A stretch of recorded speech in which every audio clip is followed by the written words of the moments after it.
Hi everyone. I have a very interesting inequality today. We're going to try to prove this one. This is from Junior Romania Team Selection Test 2002. I chose this question just because it is quite instructive and there are multiple ways to do this. And on first glance, it seems not so straightforward. So let's get into it. If ABC belong to 0 to 1, then prove that root ABC plus root of 1 minus a, 1 minus b, 1 minus c is less than 1. So this is an inequality that we'll try to prove. So we'll show the problem by three different methods. I personally prefer the third method that we'll discuss. So let's look at it.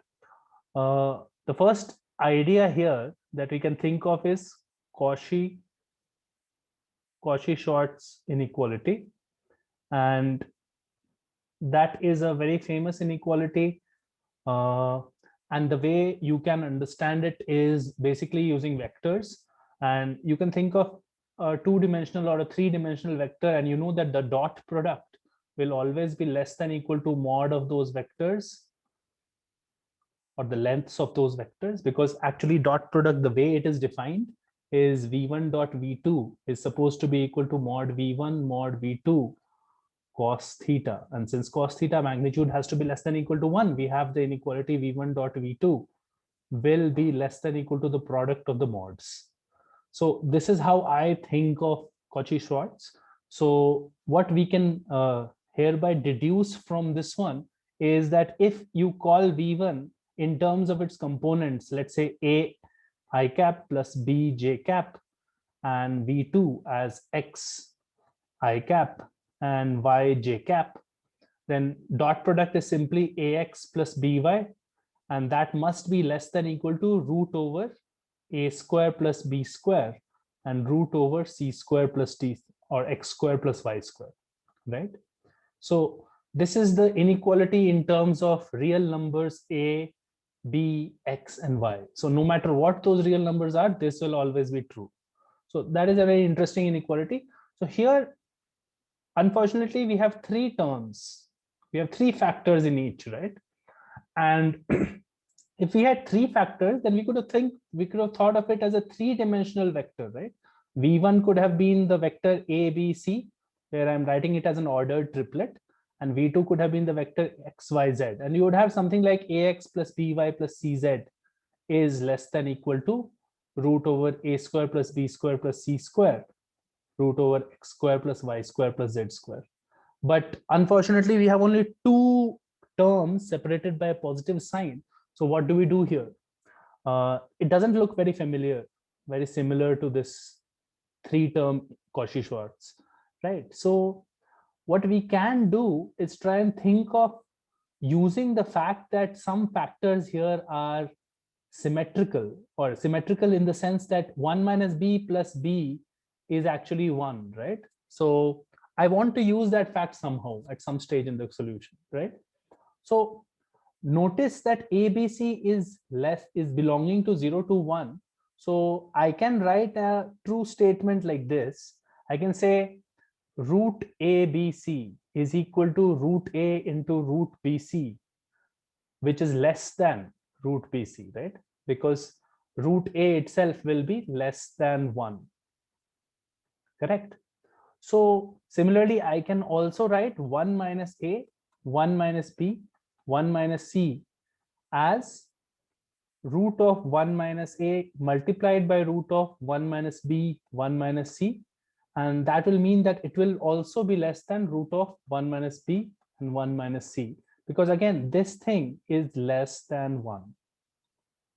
So I hope that is clear. So that means that the sum of these two quantities, right, which is the left-hand side of the inequality, sum of these two quantities definitely satisfies this, that definitely satisfies this property. It is less than root BC plus less than root 1 minus B, 1 minus C, right? So how does that help us actually? What it does for us is that it converts this three-term products into two-term products. And Is that convenient for us? Yes, because now we have our Cauchy-Schwarz inequality, which says this, right? A square plus B square multiplied by X square plus Y square, right? So now I can take root B and root 1 minus B, correct, as my A and B, right?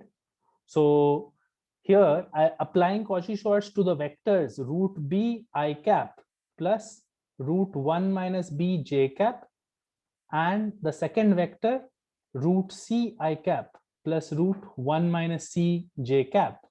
We will be able to quickly deduce that the dot product, which is giving this product, will be less than equal to the mod of individual vectors.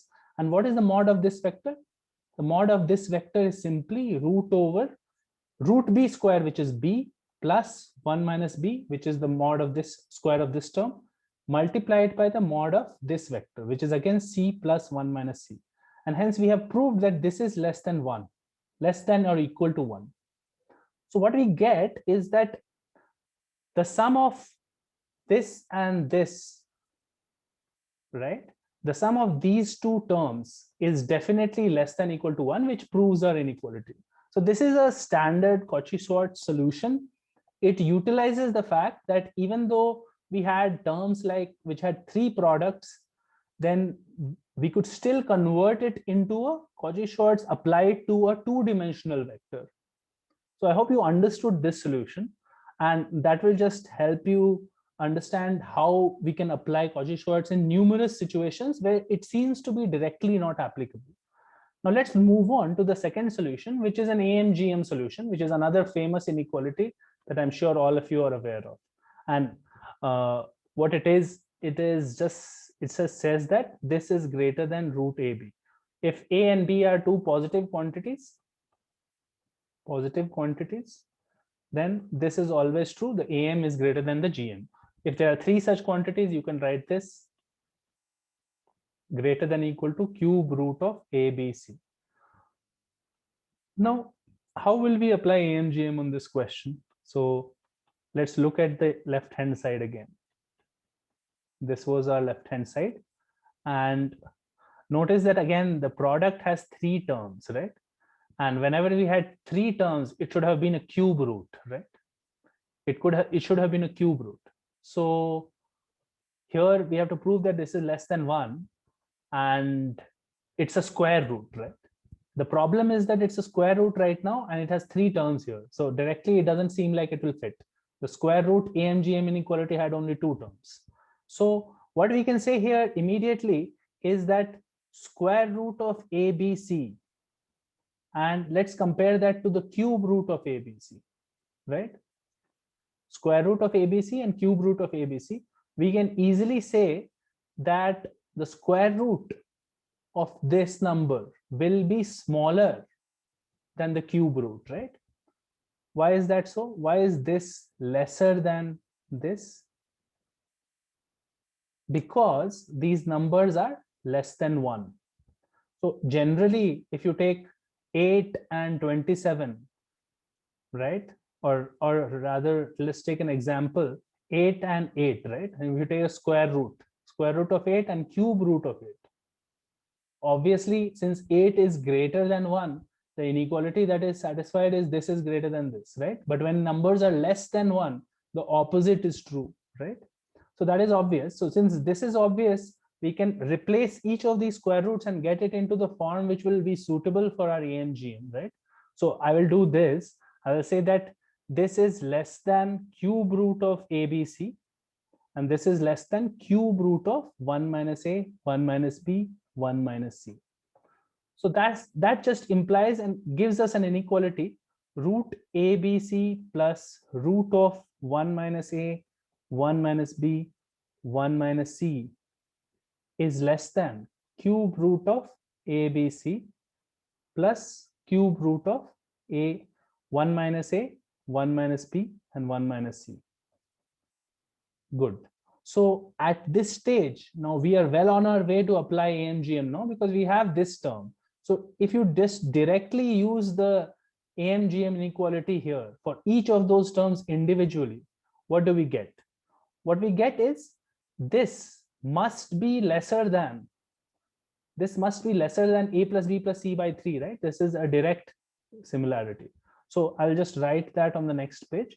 So what we know by AMGM is that cube root of ABC is less than a plus b plus c by 3. And similarly, cube root of 1 minus a, 1 minus b, 1 minus c will be less than 1 minus a plus 1 minus b plus 1 minus c by 3, which is equal to 3 minus a plus b plus c. So that is 1 minus a plus b plus c by 3. And now adding these two, we immediately we add these two and this term gets cancelled here. This term gets cancelled and we get the sum of these two is always less than or equal to 1. Here, these are less than or equal to inequalities. So we get cube roots of a, b, c and cube roots of 1 minus a, 1 minus b, 1 minus c are less than equal to 1. And we have already proven earlier that the square roots of the same quantities will be definitely smaller than the cube roots, is less than this quantity. So therefore, we have proved the statement that it is less than 1. So that is a nice AMGM solution. The only trick here was noticing that since we have 3 factors, we should have not square roots, we should have cube roots, and replacing the square roots with the cube roots while making the comparison between them, right? So that is the trick to the AMGM solution for this. Let's now look at the third one, which is the most creative one because it is a substitution that will surprise you. But after a point, it becomes fairly straightforward. So we'll use a trigonometric solution here. So what can we do here? So let's look at the terms again. A, B, C plus root of 1 minus a, 1 minus b, 1 minus c. And we were given that a, b, c lies between 0 and 1, right? So what is the most obvious, if you get the idea that we might use a trigonometric solution, what is the most obvious substitution that you would make here? So I would try to do something that removes the radicals, right? I want to remove these square roots, which are annoying. So what I can do here is obviously like put a is equal to, I don't know, sine square x. A is equal to sine square x and b is equal to sine square y and c is equal to sine square z. Why am I doing that? The reason I'm doing that is because a and b and c have to lie between 0 and 1, and sine square x, sine square y, sine square z, all of them lie between 0 and 1, right? And also it removes the roots very nicely. So this becomes sine x, sine y, sine z, and 1 minus sine square x becomes cos x, cos square x, cos square y, cos square z, and this becomes cos x, cos y, cos z, right? Now I have to prove that this is less than 1, right?